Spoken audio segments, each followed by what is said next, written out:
Alors sur les buis, depuis 2008, il est arrivé un papillon qui s'appelle la pyrale du buis, qui arrive d'Asie et qui en Asie se nourrit de houx et de fusain.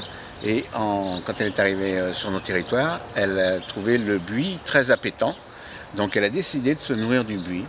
Et donc on peut le voir, l'état des buis est devenu catastrophique.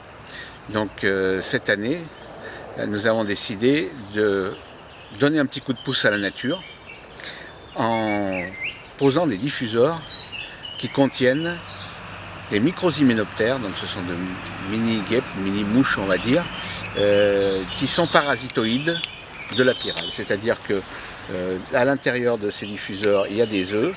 Lorsque les œufs vont éclore, les hyménoptères vont se développer. Et lorsqu'ils vont rencontrer des pontes d'œufs de pyrale, eh bien, ils vont aller pondre dans les œufs de la pyrale. Ils vont parasiter les œufs de la pyrale.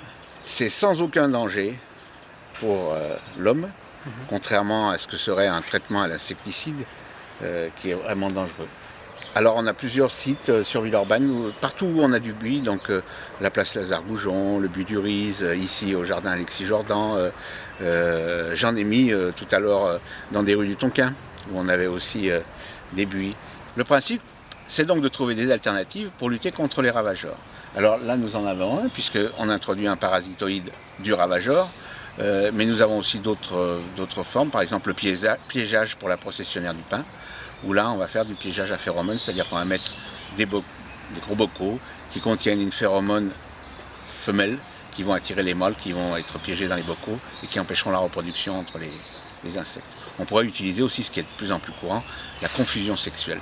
C'est-à-dire que là, on dissémine un maximum de phéromones et le mâle ne sait plus où aller.